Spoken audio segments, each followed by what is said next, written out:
viral webinar. I'm K.S. Dakshmurthy. Of course, thigh slapping is considered most normal. And the louder one trumpets, the farther one gets hurt. It's probable that in some far corner of the world, people may not have heard of India, but that is not the case with Bollywood. Everybody and anyone knows Bollywood. I mean, that's also been my personal experience. So, in fact, for many people outside of the country, India means Bollywood. They relate to India through the films they see, and more often than not, Bollywood films. And justifiably so because of its spread and its history. But at the same time, it has also been the grouse of non-Bollywood film section, like Kannada, Tamil, Malayalam, Telugu, Bengali, Marathi, and others. Though they have done well and probably even better, recognition has not been easy. In fact, very recently, popular actor Chiranjeevi recalled how in 1989, at a films awards event in Delhi, he felt hurt on seeing a wall depicting the history of South Indian cinema, where only the mentions were of MGR, Prem Nazir, and Jayalalitha. And there was nothing of N.T. Ramarao, Dr. Rajkumar, Vishnuvardhan, Shivaji Ganeshan, or Nageshwar Rao. In fact, he continued speaking, and then he said how recent films like Bahubali, RRR, Pushpa, and KGF have become game changers. In fact, that is the topic of today's discussion, of today's webinar. What has been the change? Whether in the time of OTT, Bollywood's dominance is slipping, and we see a ascendance of Southern films. In fact, if you go by media reports, Pushpa, The Rise, which was the most successful film in 2021, it grossed around 250 crores in the second week. And in comparison, a Bollywood film production, Suryavanshi, starring Akshay Kumar, hardly made any impact. Similarly, much recently, in fact, it's today's news that, and there are certain reports which claim that the KGF Chapter 2 has grossed 1,000 crore worldwide. And that has been matched only by two other South Indian productions, Bahubali and the Conclusion and RRR, besides Bollywood production, Dangal. And simultaneously, almost simultaneously at the same time as KGF 2, we have Tiger Shroff's Heropanti 2 and Ajay Devgan's Runway 34, both of which are reportedly struggling on day one at the box office. In fact, some estimates say that Heropanti is expected to yield ₹7 crore, while Runway 34 around 3.5 crores. So what's happening? What's happening to the world of what's happening to Indian cinema? Are we seeing some deep changes, or these are just superficial things that come and go? Because we also have a film like, for instance, Kashmir Files, which did really well, but then of course that's not many people consider it to be like a mainstream film. It's more for a documentary. So to discuss all this and to see what are the implications for Indian cinema, we have assembled a top class panel which is involved in various facets of the film industry.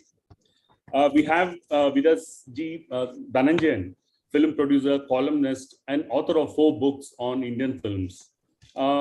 He's also made films in Tamil, Telugu, Malayalam, and Hindi. So he's really across the board.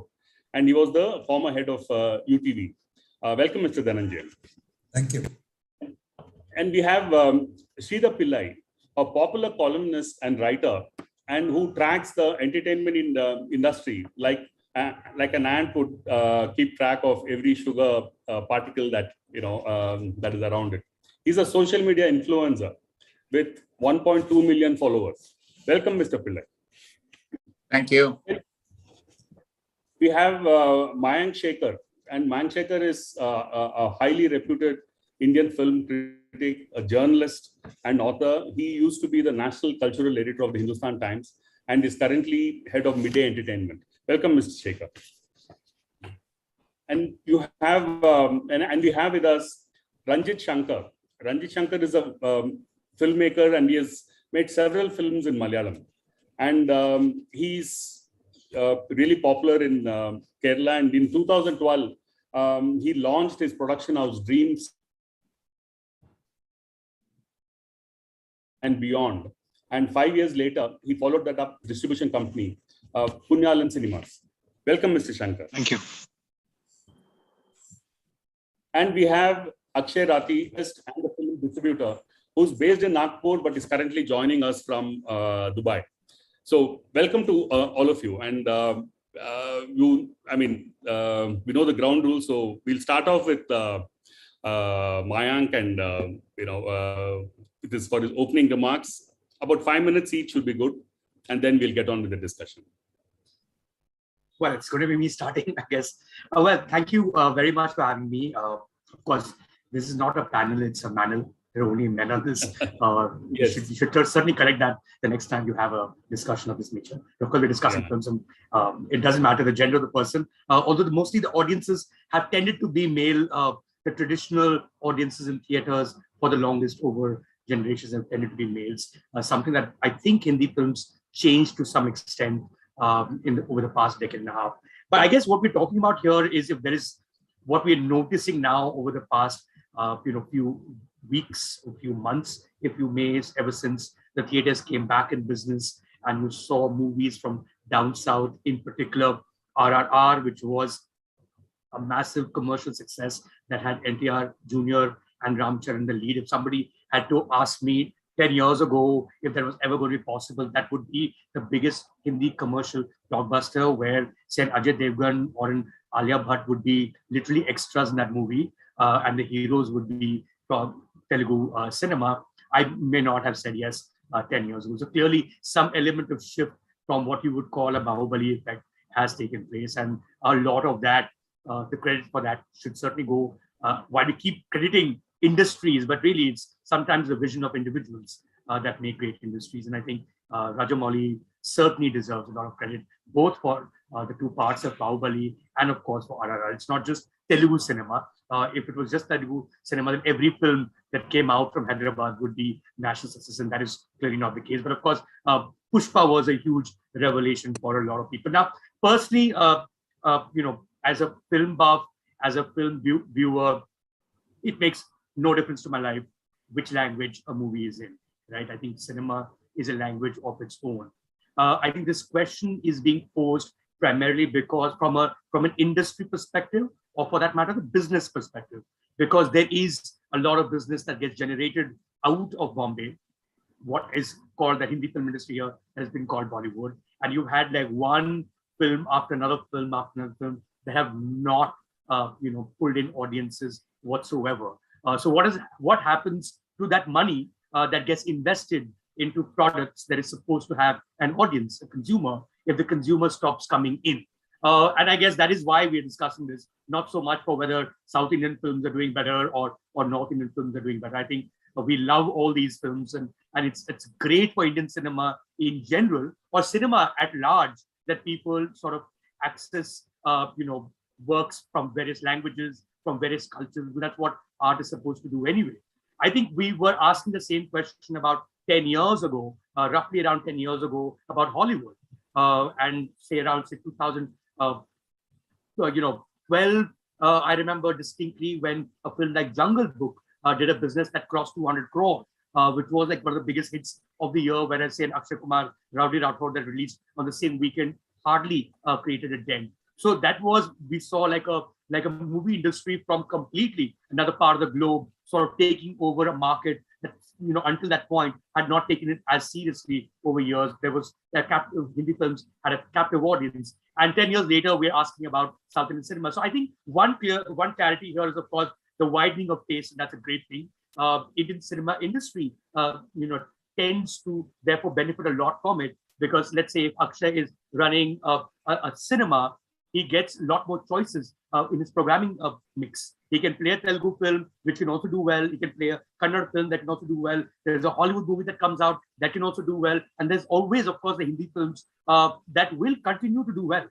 There's no question of people having left, Hindi movies altogether. That's not going to happen. There are a spate of, so-called non-commercial, commercially non-successes. But this is clearly a phase, and it takes about 2 or 3 movies to change that. But I think that getting to the root cause of this. And of course, I'm just leaving this up for discussion, and everyone's here clearly, they follow this field, at a very in-depth level. I mean, I happen to be at the Amazon Prime Video slate launch 2 days ago, right? And like with all businesses, all companies have a certain bandwidth. And I just felt that that particular party or that particular slate announcement of, series and films and all kinds of things that Amazon Prime Video, that's just one of the OTT platforms in the market. It was Bollywood. Practically all these guys make Bollywood films that they were servicing OTT apps, right? And if you see most of the releases that took place ever since pandemic, these were all Bollywood films that went directly to OTT apps. So I think there's the one change that has taken place from a bandwidth point of view, is a lot of these producers based out of Bombay, they've found OTT is a great place to sort of push their products. It's low risk. Of course, the upside is not as huge as a theatrical window would give them. It's low risk because there is a certain budget that you get, and you can make your money from there. And that's really that's really where a lot of them have gone. But I think there'll be a recalibration. But I'm very happy that there is actually all cinemas in all our cinemas. Yeah, thank you. Mr. Ranjit Shankar. Hi. Hi.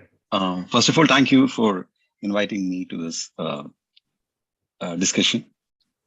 And I would like to talk about it from a filmmaker point of view. Like my last film released in last September. And I've never been so confused in my whole career as to what to make next. And I think that it might apply to every filmmaker or producer, because I don't think such a scenario has happened anytime before in history even. I'm not sure, because when you look at it, like every week you are getting 5 or 6 really main star films to premiere on OTT platforms. Like you get a Vidya Balan film, you get a Mammootty film, you get a Vijay Sethupathi film, you get all the big stars and small stars, they are coming up with films. There are a number of OTT platforms that are coming up. So look at the audience, like they can sit at home and they can very legally watch these films.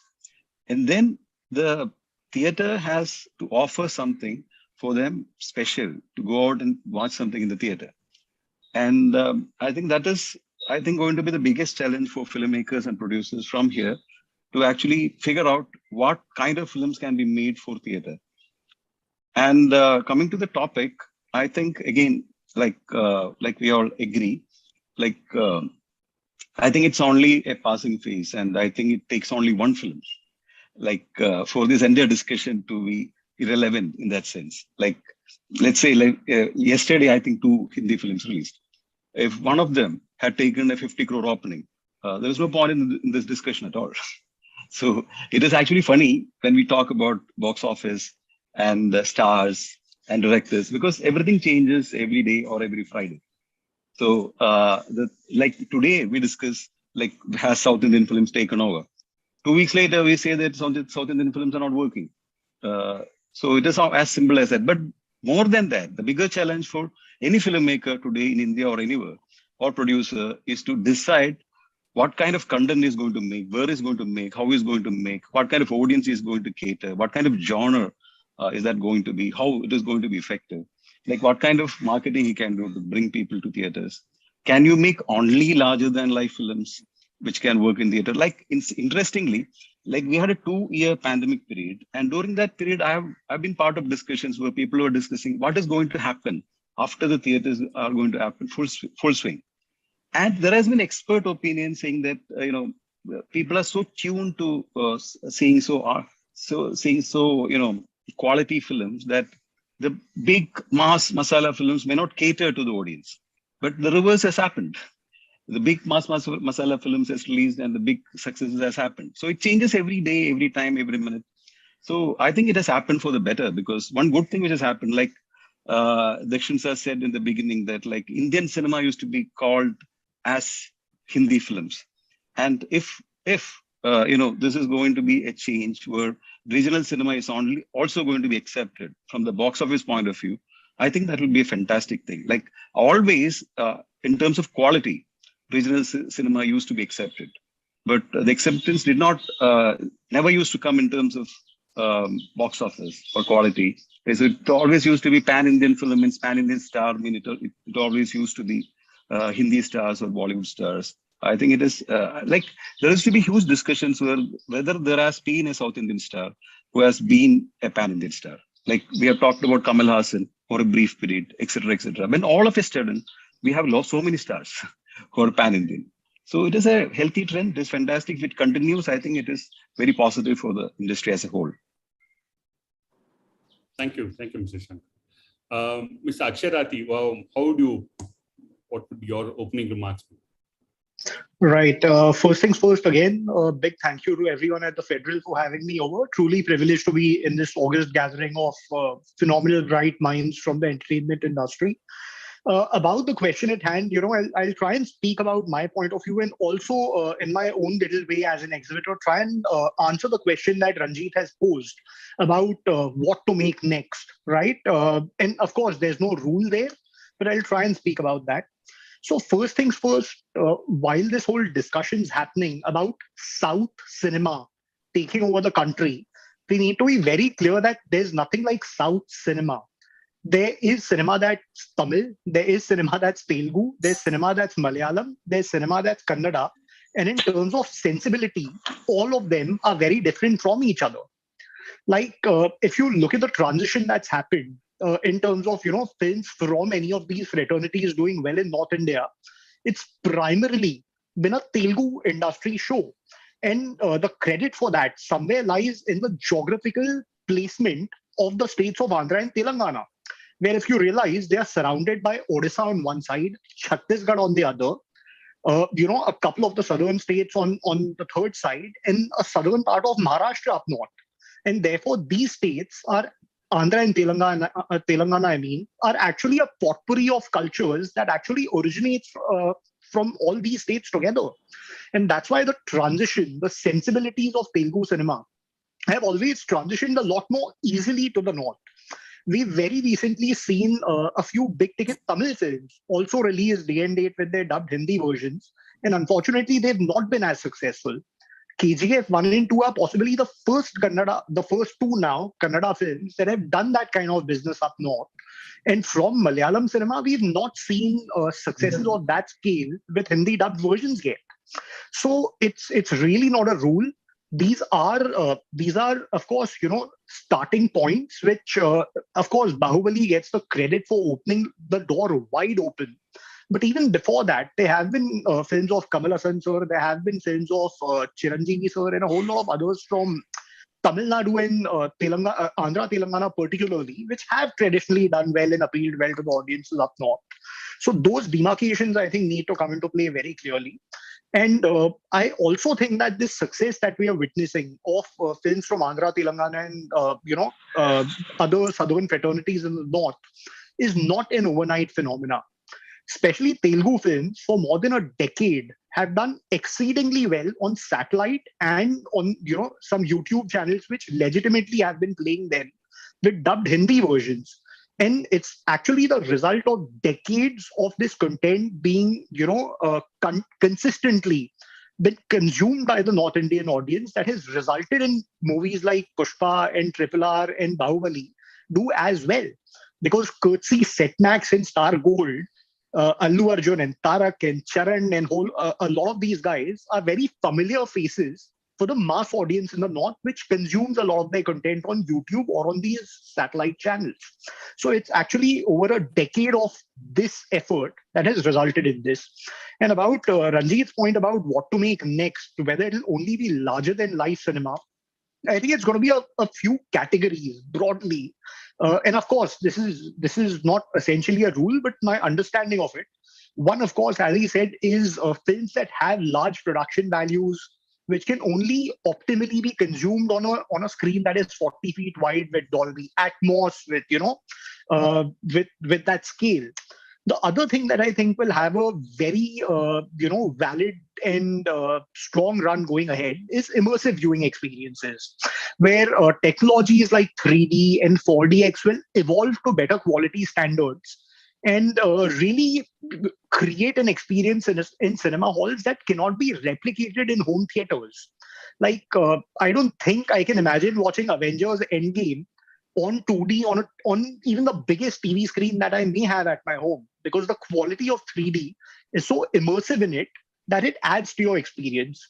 And the third category, which I think is very unique to India, all of us who are from different parts of the country, I'm sure Sridhar sir would speak about what the 3 a.m. show on the release day of a Rajni sir film or a Vijay film or an Ajit film is like in a cinema hall. It's not just about what you see and hear, it's about what you experience around you, where there are hundreds of people who don't just watch the film, they celebrate the film with euphoria. And that collective viewing experience is something that's very unique, which will bring people back to the cinemas. And therefore, our writers, our filmmakers always have and will continue to design films and scenes in a way that actually evoke very, verbal and physical reactions by people in cinema halls. And that can only be enjoyed in theaters. So broadly speaking, these are the kind of films that, in my opinion, will continue to do great business in theaters. And we've witnessed that happening with Pushpa. We've seen that with Triple R. We've seen that with Spider-Man from Hollywood. We've seen that with Suryavanshi from Hindi. So whether it's Hollywood, whether it's any of the southern fraternities, or whether it's Hindi, as long as we are, adding to the storytelling by using these theatrical elements, I'm sure people will keep coming back to theaters and enjoy these movies, irrespective of where they come from. Yeah. Thank you, Mr. Rati. Mr. Dhananjay.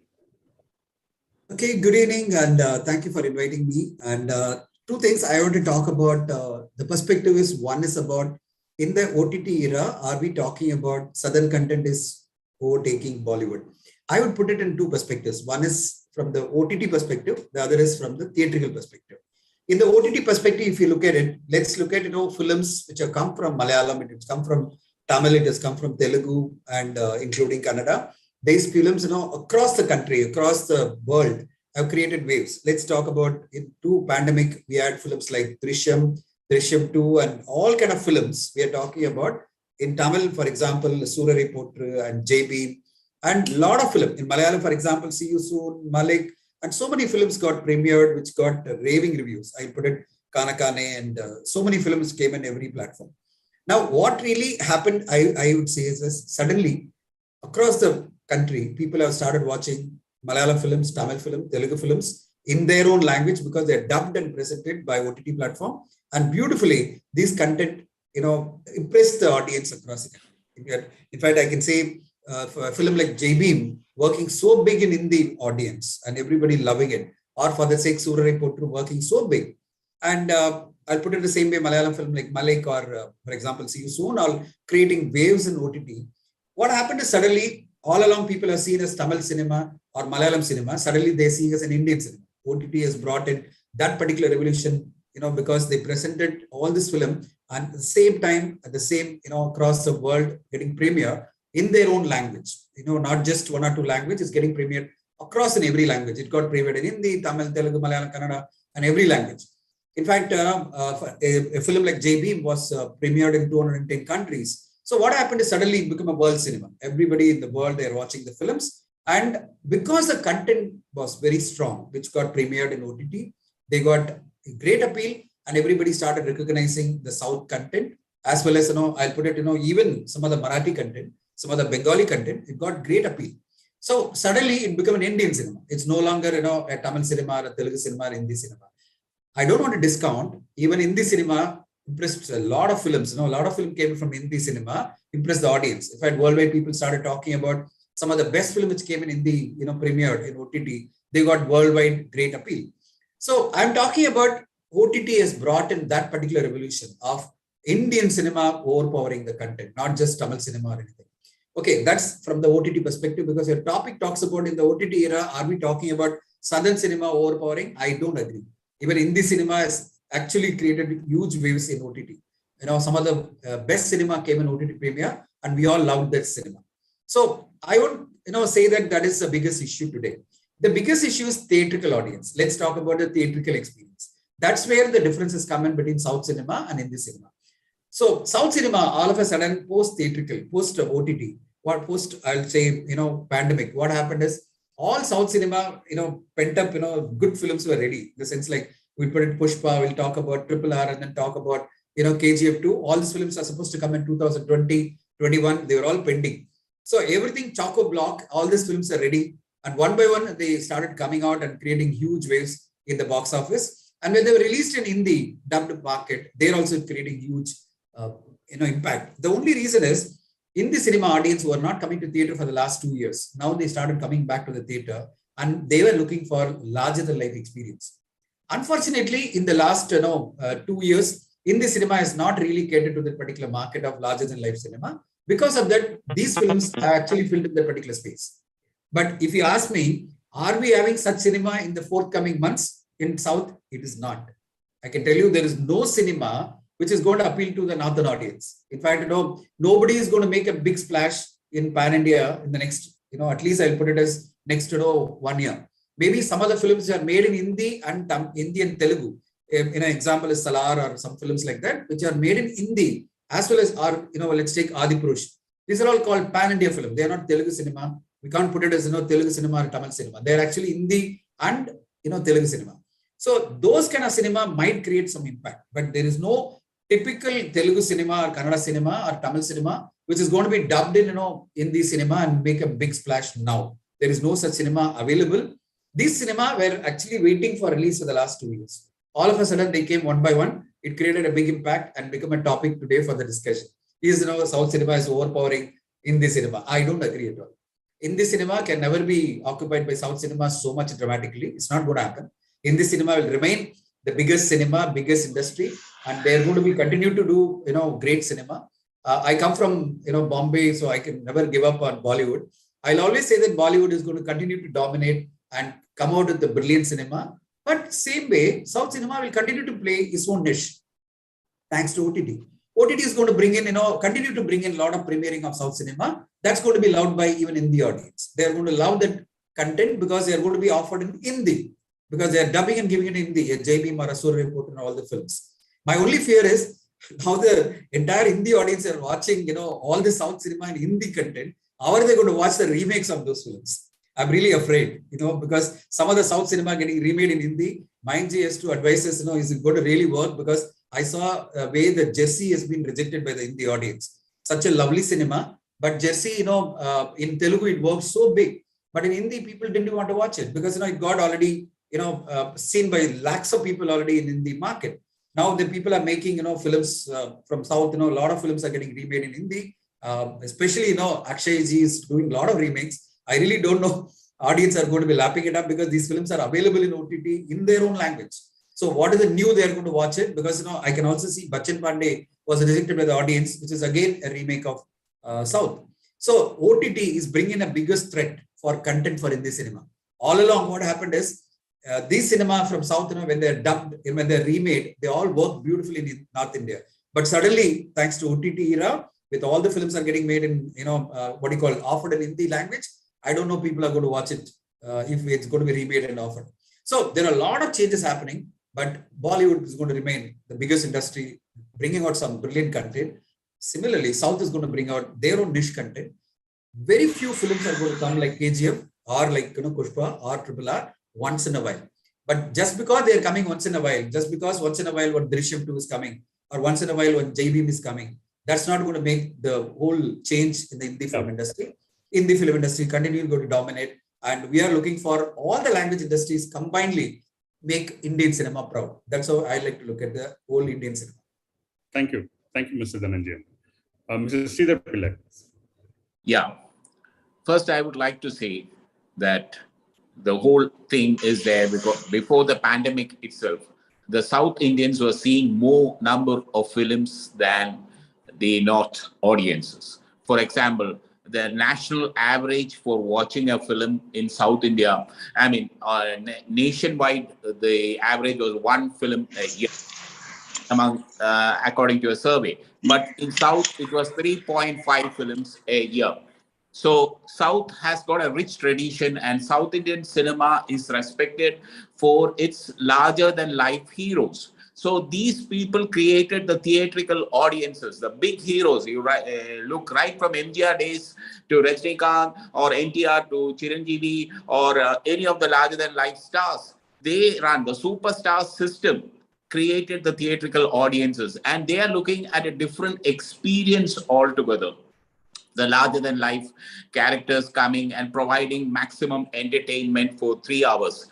That was huge. And this is why South Indian cinema went one step ahead. And after the pandemic, what has happened is that at the same time, after the pandemic, there was a shift. The OTTs came in, and OTTs provided quality content.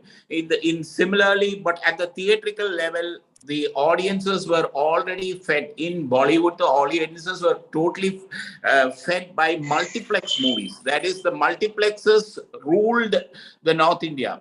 The PVRs and Inoxes were running the show basically, and the single screens had a setback in North India. While in South India, if you look, the strength of the industry is still coming in from the single screens in Andhra Pradesh and Tamil Nadu, two states with the maximum number of single screens. So single screens played a major role, while in North, they neglected the single screens totally. I mean, the audiences for a single screen is totally different from a high-end multiplex audiences. So the content was also tuned to favor the high-end multiplexes, because the ticket rates were higher in the multiplexes, and the food and beverages concessions provided more money than the actual ticket. So all this had a say in the Hindi audiences going for multiplex type of movies. But if you really look at it, this audiences, there was an audience still craving for mass stuff in the Hindi belt. And they were provided stuff from South India. In the last 5 years, the number of films dubbed, every film in Telugu and Tamil have been dubbed, and especially the big star movies, because they provided the action scenes and the songs. These are the two essential ingredients. Look at the Hindi cinemas of 80s and up to maybe 2000. The number of songs. Today, most of the heroes don't want songs in their films because they feel it's not necessary. But at the same time, songs and action scenes play an important role when you play a movie in single screens in upmarket places, maybe in the Bihar, UP, and other areas where songs and they come for Nach Gana. And they were entertained by the stream of channels which had burst up. And Hindi had a lot of film channels which bought South Indian content and just dumped it there. And they became so popular and their heroes were known. So it was no wonder that when Bahubali 1 and 2 released, already there was an identity with Prabhas and other people, and they could understand that. And that is why I would say that the mass films which were not being produced on a regular basis in Bollywood was replaced by the southern movies, Bahubali 1 and Bahubali 2, and now KGF 1 and KGF 2 have done extraordinary business. And like Akshay said earlier, it's the Telugu and the Kannada basically which is providing the larger than life content, and content which is being lapped up by the Bollywood audiences.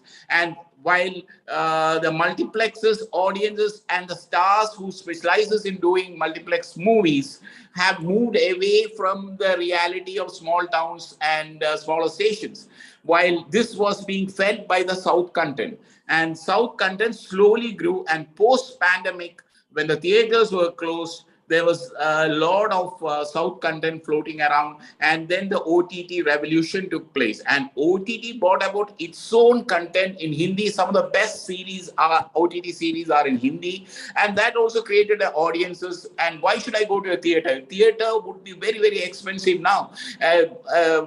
Theater cost me 550 rupees, where I can get a subscription of any of the top platforms for that kind of that kind of money.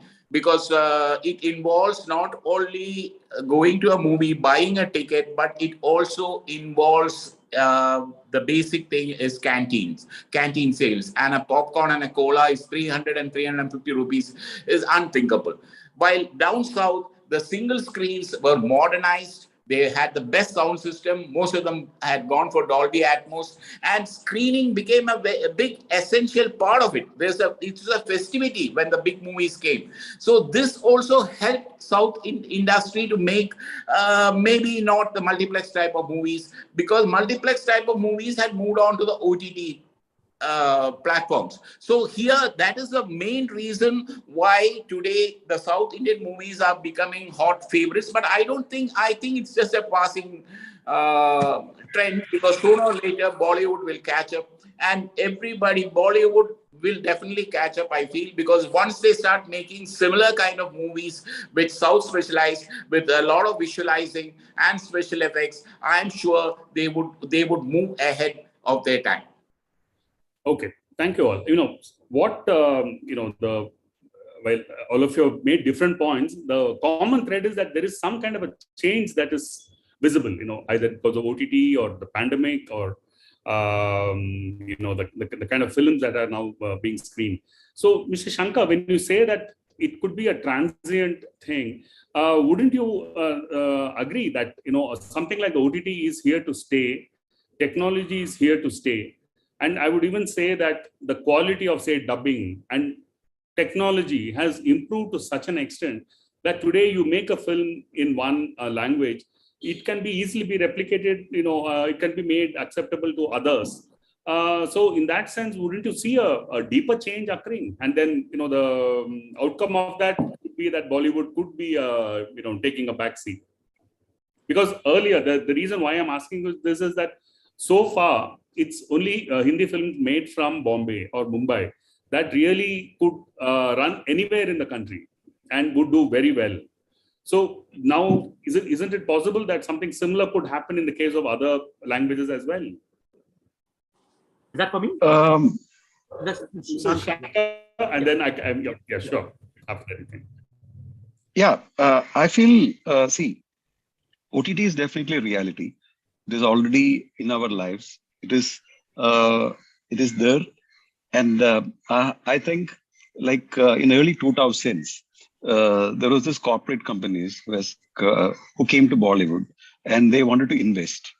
And I was a student those days, but I used to read about how they used to do surveys and understand. They hear a story and they understand whether this is going to work. And they made a lot of films, nothing worked, because that's not how films work. Like a film like Lagan can never be, made like this. Magic of cinema never happens by, pre-planned things, etc. But these OTT platforms, they have come prepared, they are ready, they have studied the market, they have understood the market, they have understood Indian cinema. And definitely they have, like my personal experience with one of them at least has been, that they're completely ready. They have been, their homework has been done completely, and they understand marketing, they understand cinema, they understand budgeting. So definitely they have come here already matured into the market, and definitely they are here to stay. But that does not mean that does not take away the relevance of cinema theaters, because I think for like for example, I think at least see, basically for a good social life, for a good family life, I always believe that it is very important that a family go out and watch a movie in a theater at least once in a week. Like, it's not only about watching a cinema, it's about an experience. Like, you get dressed, you get get into a car, you talk, you go into a theater, you like or dislike, you go to a dinner, you interact with, you discuss about the film. That actually improves you as a person, that improves the quality of life. It's than sitting in your home theater and watching a film. So I, as a filmmaker, or any filmmaker, give him an option, he would always love to make films for theater. And there is no joy like, you seeing your film running house full, people clapping to it. That experience can never be matched. So film theaters are going to stay. And like Sridhar Pillai sir said, like the renovation of theaters. Now, theaters, the bigger challenge is going to be now, like, people have been accustomed to, facilities. Like, if, say, a film is released and let's say there is a good theater and a bad theater, people will always prefer a good theater, like with good sound, good parking, good facilities. which is cost effective. Even more than the cost, people have been looking at facilities. So all these things is going to remain. So OTTs has opened up avenues for regional cinema. That is true. But I think theaters are going to remain. It's like, the medium always changes. We had radio, then the FM came. So nothing replaced anything. Like the television came. Like recently I read an article where people were saying that the OTT boom, I'm not very sure about that, but OTT boom is almost like the television boom, which happened with channels. Like they were paying like so much of money in the beginning. Then they started cutting down cost, and similar things are happening now. So all those things are debatable, but cinema, I think, essentially will be made for theaters, and there will be an alternate content which is happening on OTTs, and everything it will take sorry. 1 or 2. No. Actually, what I meant is that I didn't mean OTT versus theater. What I meant is that OTT as a technology, now that it is here to stay, what it basically does is it's not just the access to cinema, but it also changes the nature by which people like Mr. Dhananjay was saying, that you had films earlier which were made in the South and then it was remade into Hindi. And then you had the film becoming successful. But today that opportunity is now not there anymore because people are already seeing the original in dubbed in Hindi.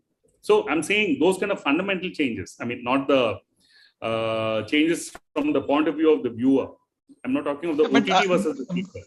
Yeah, but then actually I'm not very sure about it. I think it will take 1 or 2 years for all these things to, streamline actually. Because let's say in the beginning of the OTT, at the beginning of the pandemic, we had a film releasing in an OTT platform had so much visibility. Like right now, we have 15 films releasing in OTT, and even a film buff cannot finish watching all the 15 films.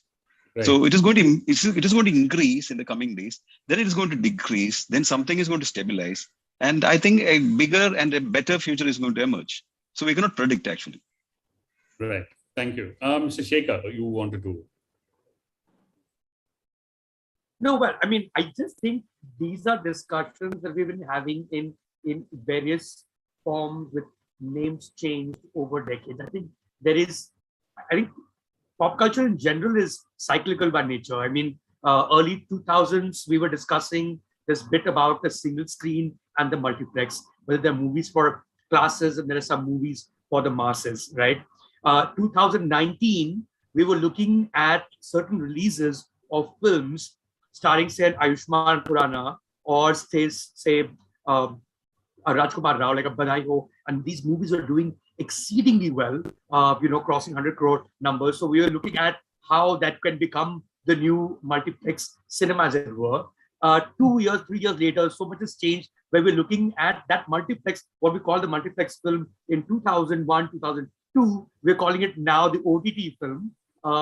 And then there is the mass cinema, which used to be the single screen cinema, which is actually now the multiplex cinema, because we realize over time that it doesn't matter whether you're watching a film in a single screen or you're watching in a multiplex. People tend to like the same kind of popcorn entertainment for the big screen community viewing experience anyway, right?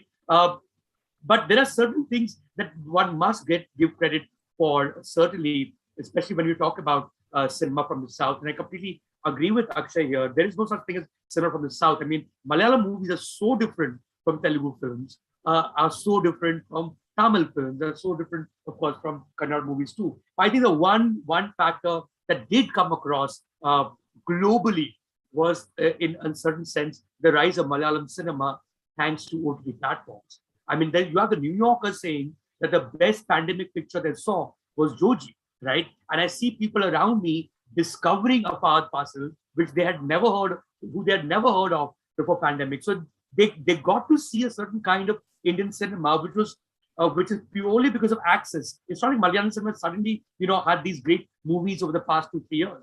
Malayalam cinema has consistently produced great quality artistic entertainment for years. It's just that we never had access. And I think that's really what happened with the pandemic. People got access to cinemas from across. People also got access to Hindi cinema of a certain kind into their OTT platforms. So what they would have otherwise got to see in the theater, this change was taking place anyway. This just change took place over these 2 years because we didn't have a choice. There were no theaters. There was hardly any television, new stuff on television. So OTT really gave them access to even Hindi cinema for certain countries. They've got used to it now, I feel. But again, I totally agree with Dharanjan here. It just takes one big thing. It could be one massive release, or it could be that there'll be 5 movies from Telugu that don't do well. It's the fact is Bahubali was the big movie, right? Prabhas was the big hero, and of course everyone loves these big hero movies. But Prabhas had a Radheja that did not do well. Prabhas had a Sao that did not do well. So it's about films rather than an industry as such. But clearly there's a new market that's opened up for Telugu cinema. There's no doubt about it. And I think that's a great thing for, as I said, for people who own cinemas, because you can have a larger programming mix as a result. Right. Thank you. If you look at Bollywood, and we should probably not say South film. We can probably call it non-Bollywood films, too, so that we also make it clear that we are not really bracketing South as one. Like you say, each language has its own set of films, its own set of culture, and it's completely, each one is different. One is different from the other. But Mr. Dhananjayan, when you are when you're sure that the Bollywood films are going to dominate, what makes you so confident? Because, for instance, just as an example, if you look at the current political situation, and then if you look at some of the crises which the film industry in Bombay has gone through, like Sushant Singh Rajput's suicide and the kind of consequences of that. Plus, you had all these, targeting of Shah Rukh Khan's son, etc., etc. Do these things have, has it affected the morale of the, the Mumbai film industry in any way? I don't think so. I don't think so, Dakshinamurthy sir. Actually, I think we are over, reacting to all these changes. Let's look at, a film like Kashmir Files. Okay, forget about all the political influences and everything. It created waves. Okay, it collected something like 250 crores. Okay, despite all the controversies around it, but there is something called people went and watched it. See, nobody paid ticket price. The audience went and paid for the ticket price. So it's not that any political party paid for it. It's like audience went and watched it. Let's look at Gangubai. It collected much bigger money for a Alia Bhatt kind of film. Now, like this, I can go on rattling out, names like, even Suryavanshi has collected a huge number. See, it's just that during the pandemic time, Hindi cinema didn't get into producing such big cinema, or they didn't, really got, the kind of cinema which created waves like Pushpa or, KGF 2 or RRR. So what really happened is, the audience who are used to watching all the OTT content, they started watching the same content in theater post-pandemic and the theaters being open. And audience mindset is like, when I can sit at home and watch this film, why should I watch in theater? Such kind of a cinema coming from Hindi cinema. I can tell you right now, when we are talking about this, let me also put it across in South cinema. South cinema is facing the biggest challenge for small and medium films. Small and medium films, audience don't want to come to the theater. They don't want to come to the theater. They want to watch only cinematic experience films in the theater. They don't want to watch content-driven, small budget films in the theater. I'm talking about in Tamil. I don't know about, I'm not able to comment about Malayalam cinema. Maybe Ranjit sir can comment about it. But I can tell you the biggest challenge we are facing in Tamil is even a good appreciated content, people don't want to come to the theater to watch it. The first thing, they talk about is, why don't you offer this in OTT premiere? Why are you asking me to come to the theater? Whereas they are very excited to come and watch a KGF 2, which is a dubbed film from Kannada, or a RRR, which is a dubbed film from Telugu, because they are offering the cinematic experience. And similarly, today they are willing to come and watch a film like, Valimai from Ajit Kumar, or a Beast from Vijay, or, a Rajini film, or a film which got ensemble casting, like Kaathu Vaakal and Kadal got released yesterday. It's a big star cast with the Nayanthara, Samantha, and Vijay Sethupathi, and a big director doing it, and with Anirudh music. People want to come and watch such films. Big budget, big casting. That films, they would like to come and watch in the theater. But if you come and offer a small film and medium film in theater, no, I don't want to come and watch it. So look at the polarization happening. And what really happened in Hindi cinema is they're continuing to offer, Sridhar Pillai rightly said, they continue to offer the multiplex cinema, okay, which moved to OTT already.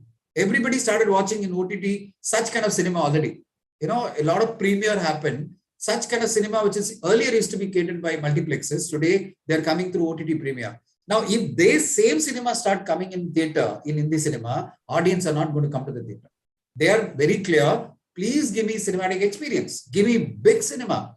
And I am very confident about it. In this cinema, we'll quickly adapt to it. And we are seeing, all the big stars making big cinema. Like, there is a huge expectation on Amir Khan's film. And there is Ajay Devgan is making such huge cinema. And there are so many big cinema coming, which are like made in 200 crore, 300 crore. When these films are coming to in the cinema, in the theatrical, audience are going to lap it up because they are waiting for the cinematic experience and not OTT films. Now, multiplex cinema, they become OTT cinema. Now, don't offer OTT cinema and in theater and tell me to come to watch in the theater. Offer a cinematic experience, I'm willing to come. So that is happening in Tamil. That's happening in partly in Malayalam. I saw Telugu cinema is talking the same thing to me. Telugu cinema critics are all saying that we don't want to watch any more small films in theater. We like to watch big cinema in the theater. Now that polarization is the biggest change thanks to OTT revolution. So I am very confident in this cinema will quickly find its feet, and all the big stars, right from Shah Rukh Khan ji to Amir Khan to Salman to everybody, Hrithik Roshan, they're all coming out big cinema. The only fear I have is a lot of remakes are being scheduled. We discussed about it, and you also talked about it. That's going to be the biggest challenge for Hindi cinema. They lined up some 20 films, 25 films are South Indian remakes. I'm really worried about how audience in Hindi cinema are going to lap it up because they have seen them in their own language in big screen and OTT premiere and all this. How are they going to lap it up? So what is going to happen to those kind of markets which were existing earlier, remake market? So where the fresh content going to come for Hindi cinema? Because Hindi cinema dependent on South cinema for remakes. A lot of content has been picked up for remakes, and they were waiting for such content to come. If remakes don't work, suddenly Hindi cinema is going to find it difficult to get great content because there been successful remakes there, including let's take it biggest cinema, biggest box office success films came from South Indian remakes. So there are huge changes happening, and it's good. It's going to be good, and it's going to challenge a lot of writers in Hindi cinema. And in the cinema, a lot of writers are there in Bollywood. They are going to make it happen, and we are going to see change happening very soon, quickly. Okay, so Mr. Dhananjayan sees this as the challenge, the issue of remakes. But Mr. Rathi, what about the original question, the morale of the Mumbai, the film industry in Mumbai? How do you see it? Does it? Well, see, yeah. Well, see, I mean, to be absolutely honest, as they say, when you're in a crisis or when you have your back to the wall, you fight best. And of course, all of us are, as a fraternity, concerned about the fact that some of the recent movies have not done the kind of business that was expected out of them. And all of us are back at the, at the planning table, trying to figure out what else do we need to do to, get this right. And to be honest, the first step towards solving a problem is to acknowledge the fact that there is one. And all of the panelists here have spoken about it, about how, people want cinematic experiences. They want more than just a tale to be told. So it's not just about the story, it's about the storytelling style. To give you an example, and, Mr. Dhananjayan just spoke about how a lot of Southern films are being remade in Hindi. So remake is, I think, a very broad term. The right aspect here is adaptation. I'll give you a classic example of the absolute reverse. Mr. Amitabh Bachchan was a part of a very, very successful film in the North called Pink. That film has been remade in Tamil by Mr. Bonnie Kapoor with Thala Ajit. It's also been remade in Telugu with Pavan Kalyan Garu as Vakil Saab. And all the three versions have, with very different audiences, done very encouraging business. So it's not just about telling the same tale. It's about adapting it for the cultural and demographic and linguistic sensibilities of the region for which it's being made. And yes, possibly what would need to stop is the frame-to-frame remakes that have traditionally happened for Telugu films. Like if you look at Wanted, it's Pokhiri frame-to-frame. If you look at Rowdy Rathore, it's largely Vikrama Kudu frame-to-frame. So now the time you may tell the same tale, but you have to tell it differently. You have to adapt it for cultural and linguistic sensibilities of the region for which you're making it now. And I think that is perfectly fine. What I'd also actually like to dwell into is this whole debate that's happening about OTT versus theaters and whether either of the two is cannibalizing into each other. As a theater owner, as an exhibitor, let me tell you one thing. These are two mediums that are not just going to coexist, but they will complement each other a great deal. So if there's any cannibalization happening, I think it's streaming platforms that are cannibalizing into the terrestrial television channels, because both of those fall under the umbrella of home entertainment. And as I think Dhananjay sir again pointed out, and Mr. Sarkar pointed out, going to the theaters is not just about going out to consume content. It's an outdoor recreation experience. It's something that you do with your friends and family, right? So to me, a bigger competition than a show that's coming up on a streaming platform is actually a restaurant, is actually an amusement park. And I truly believe that streaming platforms are doing a great service to the entertainment industry by demolishing the linguistic barriers that have traditionally been very strong and tall. As all of you discussed, a lot of films that are made not just from any of the southern fraternities, but also from Punjabi, from Bengali, from Gujarati, are suddenly being seen by the audiences in various other parts of the country, courtesy their dubbed versions. And to be honest, if Dwayne Johnson and Tom Cruise can be huge stars in every part of India, be it Maharashtra, be it Bihar, be it Tamil Nadu, be it Karnataka, I see no reason why a Tiger Shroff or a Ranbir Kapoor or a Ranveer Singh can't do the reverse of what Allu Arjun and Tarak and Charan and Prabhas have been doing. It, of course, is a longer drawn process because our Hindi films will need to, again, from scratch, be marketed, be familiarized with the audiences down south. And I truly think that the time to start doing it is now. And the streaming platforms are going to be the most convenient bridge that will enable it. And over a period of time, when the films of these stars from the north, in fact, become very, commonplace for the audiences in the southern states, it possibly will be time to start taking them theatrical and do great business out of it.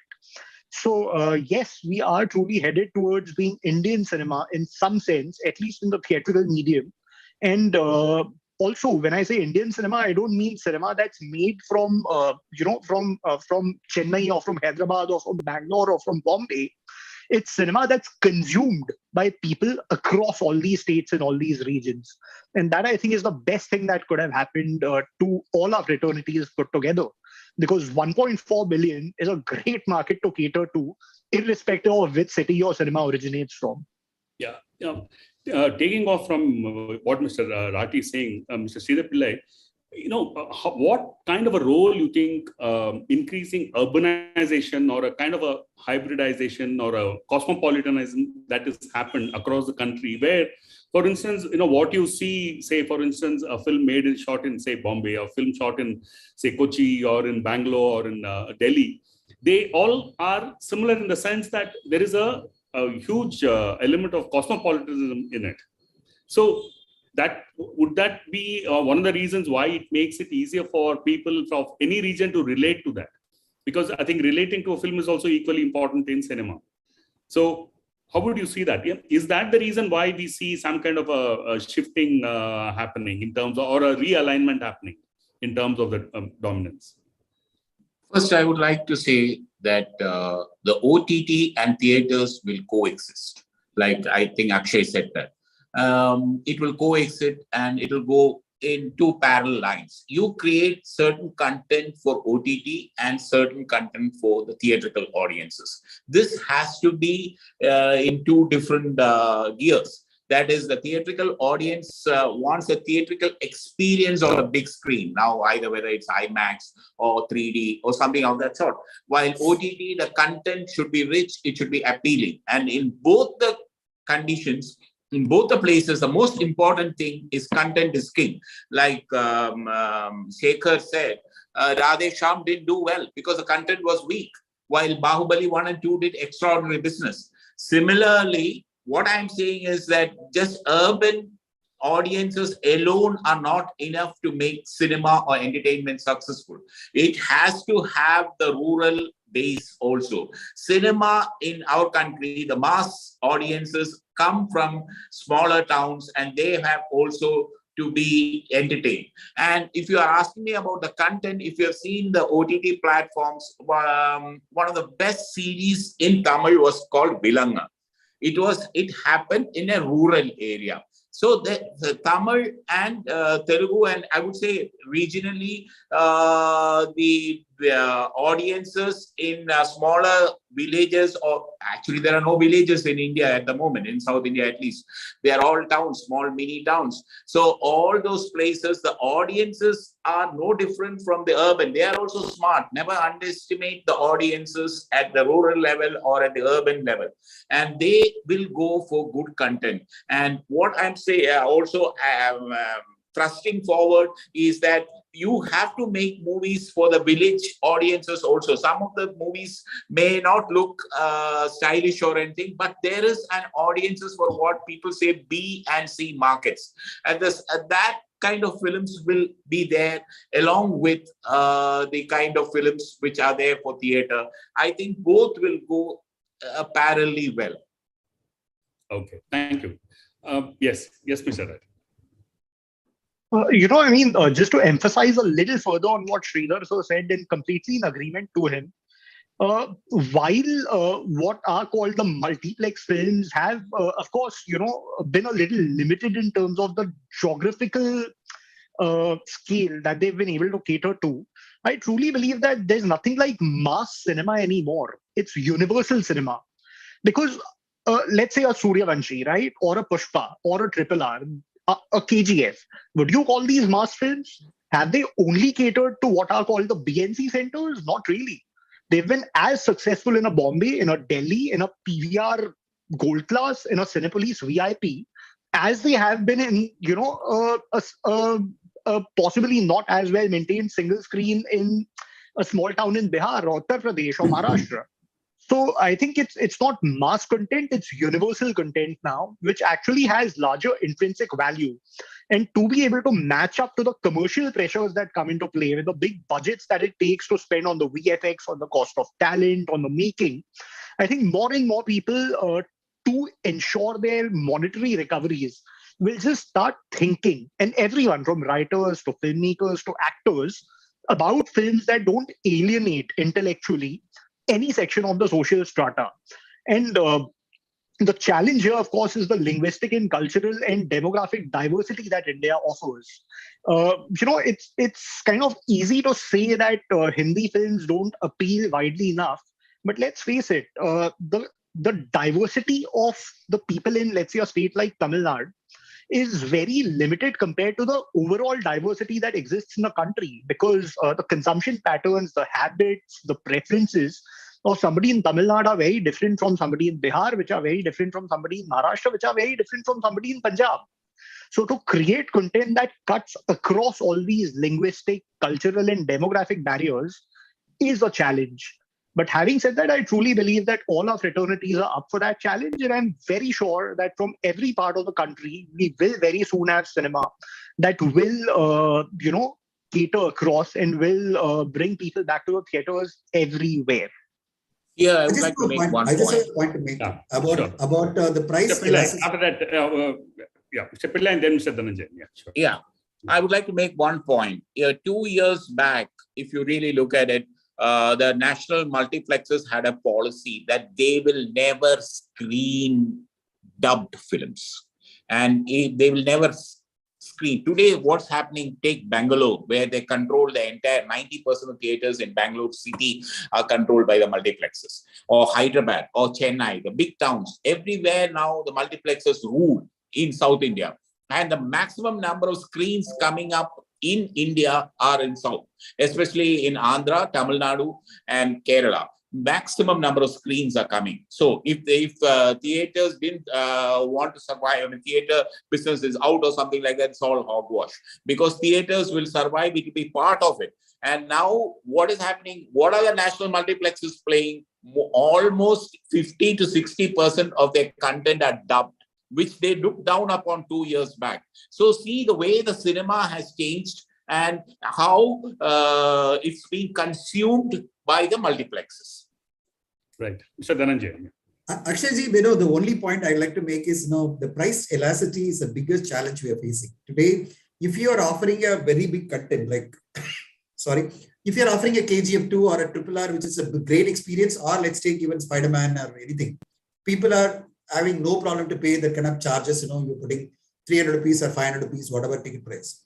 But the moment, you're putting for, middle content, which is a content driven kind of film, and that also you're putting it at 400 rupees or 300 rupees, people are very, very selective today. Or if there is an average content, it happened now, yesterday and today, for a film like Acharya, they priced it very steep in Andhra Pradesh, Telangana, expecting when there is, somebody called a megastar Chiranjeevi Garu, and then there is Ram Charan Garu coming in, the people are going to lap it up, and the price was very high in the, cinema theaters.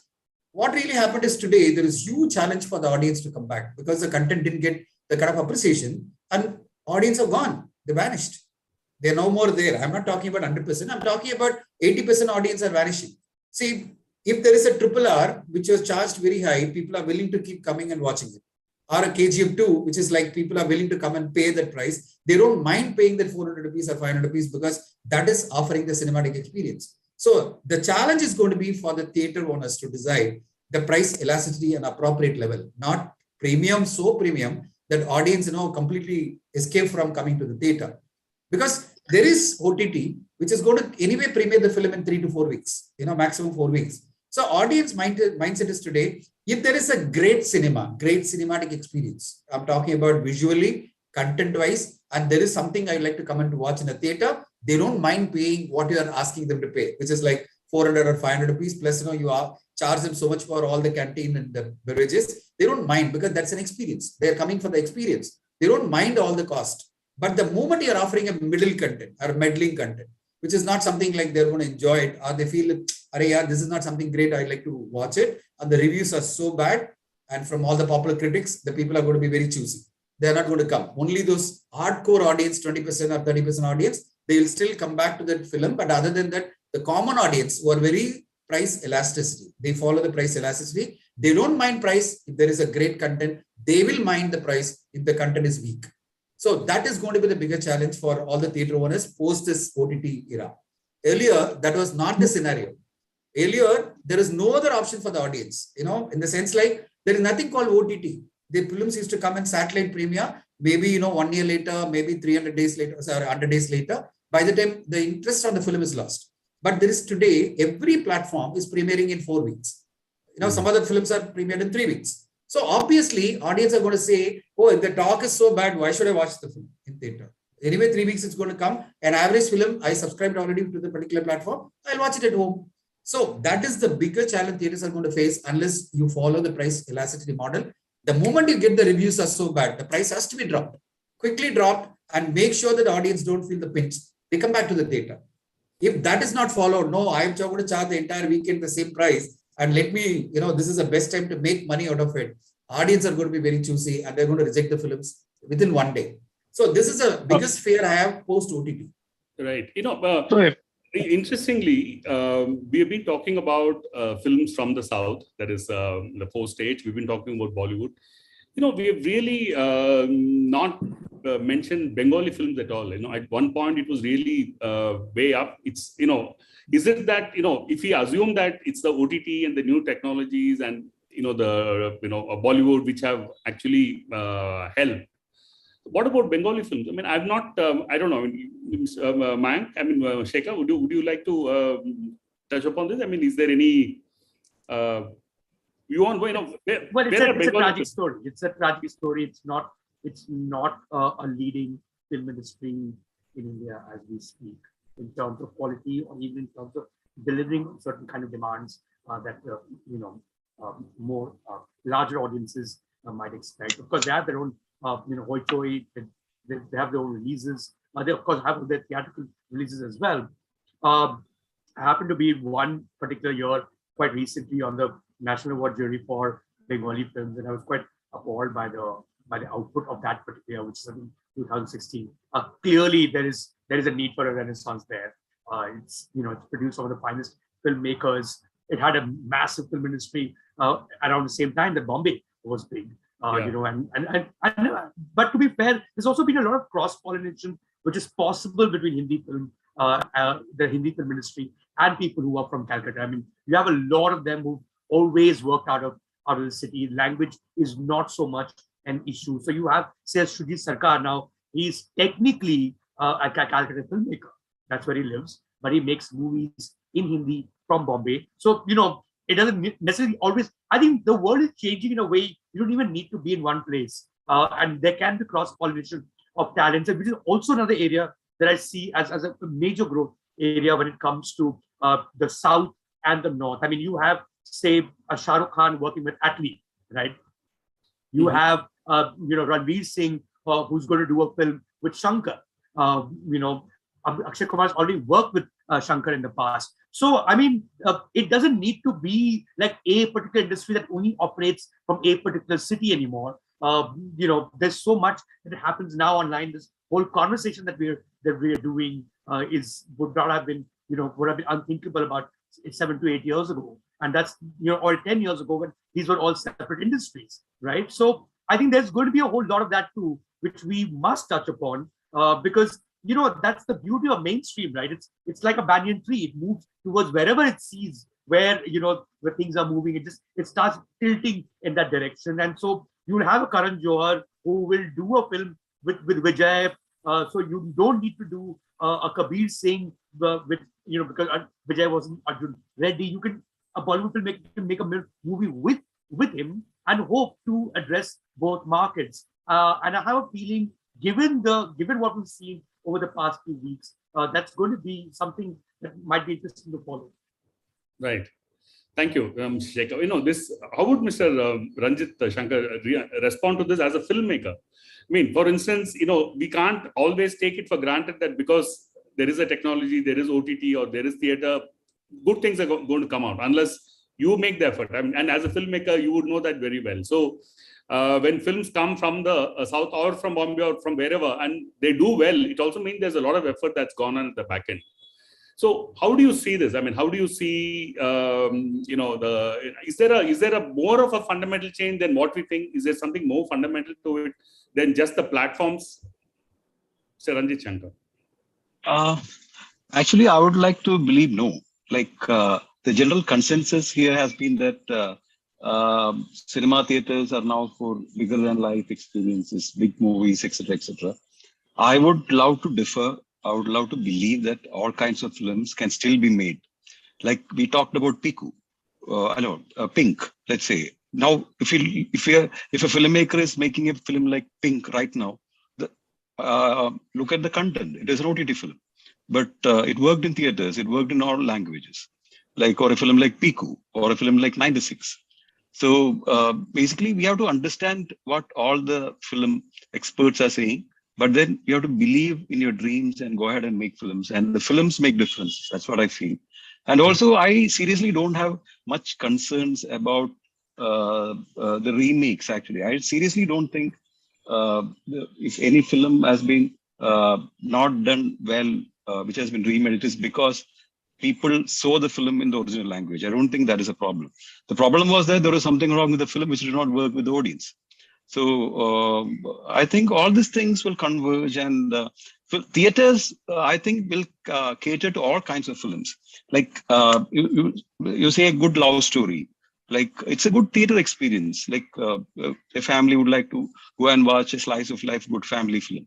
It need not be, big commercial, multi-star extravaganzas only.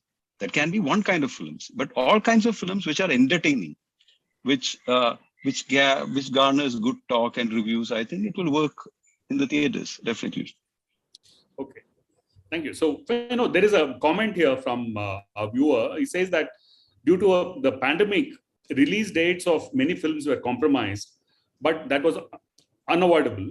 And hence, some good movies didn't perform as expected. I mean, I don't know how you, do you agree with this comment, Sridhar Pillai? Yes, to a certain extent. I would have said that if RRR, if it had released in its original release date in January, it would have done much, much more. And it would have taken a much bigger opening because that was the time when it should have released. And the delayed release had a say on the box office collection. It's true. Similarly, a film like Jersey would not have collapsed if it had released on its original release date. Unfortunately, those days, I think the pandemic was severe. Mm-hmm. So, Mr. Aksharati, so do you think this a film like say RRR or say even Bahubali, do they get dated? Suppose let's say they are scheduled to be released today, but they get released a couple of years later. You think it will make a difference? Well, I mean, it really depends, because one thing that's very dynamic and has always been so is the consumption patterns and preferences and tastes of the audiences. They evolve, right? And let's face it, since the advent of the pandemic, when the streaming platforms got deep penetration into our households, there has been a change. There has been a shift in what we prefer to consume where. To be very honest, I really think that movies like Jersey and possibly a couple of others, which haven't done as well recently, uh, ironically, and if you look at it, Jersey is Shahid Kapoor's first theatrical release after the biggest theatrical hit of his career, which was Kabir Singh. Uh, the very fact that it's been such a difference between the business of Kabir Singh and Jersey, it's not like Shahid Kapoor's stardom has eroded overnight. It's just that we've spoiled our audiences with so much choice in terms of recreation. Today, they have a great quality of content that they can consume at their homes. And very honestly, had this very version of Jersey without any changes released before the pandemic, before the audiences in an accelerated manner got used to consuming great quality of content in the comfort of their homes, I truly think this very version of Jersey would have definitely done significantly better than what it did now. Now, let's face it, a lot of these films were actually designed and made before the pandemic struck. And the very fact that the consumption patterns have changed, we've become more choosy about what we want to go to the theaters for. A lot of these movies are not being able to, to give the audiences that X factor, that value add. And that's possibly the reason why they are underperforming and not doing optimal business. Mm-hmm. But yes, as a fraternity, we are recalibrating, and all of us, I can assure you, a lot of these films that are being made now, whether it's some of, Yash Raj's films like Pathan or the next Tiger movie, or, various films that are being launched by Dharma now, or by a whole lot of other producers, are now designed keeping the evolved, the changed consumption patterns. And I can assure you it's a matter of time before they come back and create absolute havoc at the box office. Right. Thank you. Mr. I just have a point. Yeah. I just have a point, Ranjit sir, I want to tell you, in the last, post-pandemic, pandemic, none of the remakes worked in any language. Whether it's Hindi, whether it's Tamil. There is a film called Release Day for Yesterday in a Malayalam remake, which is a super hit Malayalam film. And, the reason is, what I'm seeing the difference is that, earlier, if there is a film getting remade, that film is not easily available in any way. You can watch only in a theater, okay, or in a satellite. Today, it's so easy. The moment a comment comes in the net, this is a film getting remade, everybody would like to watch it immediately, and they go and check in the platform and they watch the film. It's available on Netflix and Amazon and anywhere, and it's available in their own language. Okay, so now what happens is, what is the new you're going to offer in that particular film in a remake? That is the biggest challenge. See, you have a point about remakes will work. I wish it works. Okay, incidentally, a couple of Malayalam films, I bought the remake, right? Thinking that it will still work.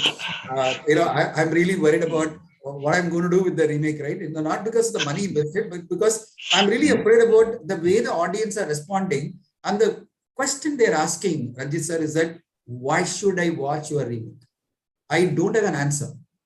Because it's available in that particular language. In the language of Hindi, it's available in Tamil, it's available in Telugu, it's available in Kannada, a Malayalam film.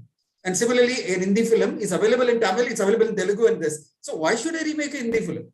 And similarly, Jesse was available in Hindi, and everybody watched it, because of the delay, like Sridhar rightly said, it got delayed. See, please don't forget it. Pre-pandemic, a film like Arjun Reddy was remade with Shahid Kapoor, which is a blockbuster. It made 300 crore, whatever box office collection. Okay. And a Jesse, which got critically appreciated, very well. There is standing ovation after the film was screened to the press, but box office is a dud. Why? Audience are not willing to lap it up in the theater. So there is a dramatic shift happening in the minds of the audience. So when the announcement came in, Jesse is getting remade. It's a remake of Telugu. Whoever want to watch it, they watched it in Hindi. They watched it in Hindi language with, Nani already. So why should I watch it with, Shahid Kapoor again? Because they watch the same content. There is nothing new in the content. And it is not a cinematic experience film. It's a content-driven film. Why should I watch it, in a theater? Like, Akshayji rightly said, it's not an experience film. It's a content film. I already watched the content. So what is new for me to offer it unless you dramatically change the remake? There is one film exception I'll tell you. Ayyapanam Koshyam opened up great in Telugu. Okay, because there is a dramatic change happened in the script. Just thanks to Trivikram sir. He made some changes, which is like, even I was surprised how he made it, because I was really afraid it's not going to work. Because Ayyapanam Koshyam is a 2 hours 50 minutes film in Malayalam. How beautifully they changed the screenplays. They made it into 2 hours 20 minutes. And they brought in the backstory to the hero from a tribal belt amazingly. So despite that, that film is not called a blockbuster. It is called a hit by the trade. Only reason is why it is not a blockbuster, why it's only hit. The reason is it's a remake. Everybody watched Ayyapanam Koshyam. The moment announcement came, it's a remake. So I am really afraid. I wish I'm corrected by the audience and by the industry, because I myself have owned the remake rates of one Bengali super hit film. I got 2 Malayalam film, thinking that I bought all of them in 2019. I didn't know that the pandemic is going to hit me so hard. All the 3 film remake rate I'm sitting and watching. What a boss! What's going to happen to me? Like, I'm going to exploit it. So I'm just telling you honestly, more and more I see every remake flopping in Telugu or in Malayalam or in Kannada. Or in Tamil. I'm really getting afraid about a dramatic shift is happening, and the audience are looking for original content in every language. Yeah, Dhananjay sir, you know it much better than me. You understand the trade, you analyze the trade much better than me. I'm just saying this from a filmmaker point of view. That see, even before the pandemic, you look at the success rate of remake films. I think it has always been less. Like when you look at Malayalam films, I can talk about Malayalam films. It has been remade. I think probably 30%, less than 30% has been successful. Yeah, so 20%. I seriously don't think people look at the percentage of the audience who will be watching, a dubbed version of a remake, the Jersey original, and deciding that they will not watch the Jersey Hindi because they watched the original. It will be 10%. So it's not that. See, look at a film like 83. I loved the film. It was a beautiful film. Why did the film did not work? We don't have answers. So it's beyond remakes. It's beyond film was worked. It didn't work because of remake. So you can please go ahead and make your remakes. It will work. Thank you for the assurance, Ranjitji. I'm waiting for that. So there is a I would like to add one more thing. Like we all do business. And you know very well that if the moment you pitch a film to anybody, there's a remake of this film which has worked, it will always do business. Pre-business is done. So that is why people do remakes. Nobody is fools making remakes. So I used to wonder, because before I became a producer, why people are making so much of remakes. It is only because even if you make a bad remake, it is sure that you will make money out of it. I wish I wish it happens. I'll thank you when I succeed with that. Yeah, you will definitely. There is a related question that, like the way, for instance, Dhananjay is saying that Bollywood has a lot of remakes in hand, and he's worried about the future. Does it also apply to films within the South, say Tamil, Telugu, Malayalam, Kannada? Remakes amongst themselves? You think absolutely. There is a lot of concern about remaking in Tamil. A lot of people have lined up in Telugu remakes. For example, Chiranjeevi Garu has lined up 4 films which are all remakes. Whether it's Lucifer, whether it is a Tamil film called Vedalam, or all 4 films he lined up are remakes. Now he's going to be really reworking on this. Like Akshayji said, everybody has to recalibrate and keep thinking about, boss, what's happening. I'm not saying the remake will not work. Like Ranjit sir rightly said, pre-sale will happen. The satellite digital rights are going to be lapped up immediately the moment announced it. For example, Lucifer is already bought by the channels, because there is, Chiranjeevi Garu is acting in the film in Mohanlal's role. But those are all only satellite digital rights. What about, the theatrical right? That's the biggest chunk, right? Whatever it may be, like, 40%, 50% in a big star film. If that tanks, because people are not excited to watch it, because Lucifer is already available in, every platform, in a big platform in their own language. It's available in Telugu. Now, why should I watch Lucifer, it was so beautifully done by, Mohanlal sir, so stylishly done. So why should they watch it again, the same film, unless there is something new offered? So I'm just questioning these things because audience are, posing these questions. So now it's a challenge for every filmmaker to do something dramatic, like Trivikram sir has done with the Ayappanam Koshiyam in the film called, Bhim Nayak. So such kind of dramatic shifts, if you can do in the story, which is again a challenge. It's not possible to make such stories, changes in a remake unless, you're really an expert in screenplay. Like in the sense, like, how to dramatically change it. So I'm saying that OTT is going to challenge every filmmaker and every producer. That's it, thing I'm talking about, not just for South cinema, for the entire Indian cinema and Hindi cinema especially, which is relying so much on remakes. Okay, they have to now come back and recalibrate and create great stories. And in fact, they have to really work, have a lot of story discussion rooms and bring in great writers and not depending on remakes, because content people are looking for great content. And now that audience are looking for visual experience, cinematic experience, like Hollywood, they have to bring in such great cinema. They have to bring in Spider-Man. They have to bring in all the big cinema. If they can do it, audience are going to lap it up.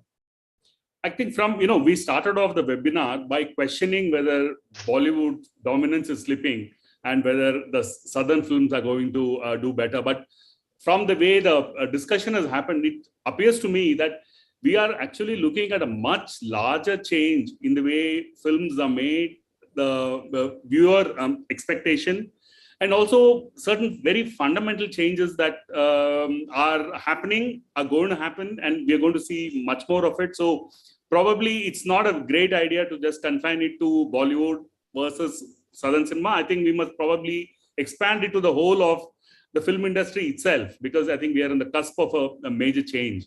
I think, thank you all so much for this wonderful discussion. I think we are at the end of the show. I'm sorry, Mr. Ratty. I think we have really run out of time. I'm sure we'll be discussing more of this at, in future, maybe not very long from now. Thank you all. It's been a great panel. Thank you very much. Thank you so much for being there. Thank you. Thank you. Thank you all. Thank you all panelists. Very happy.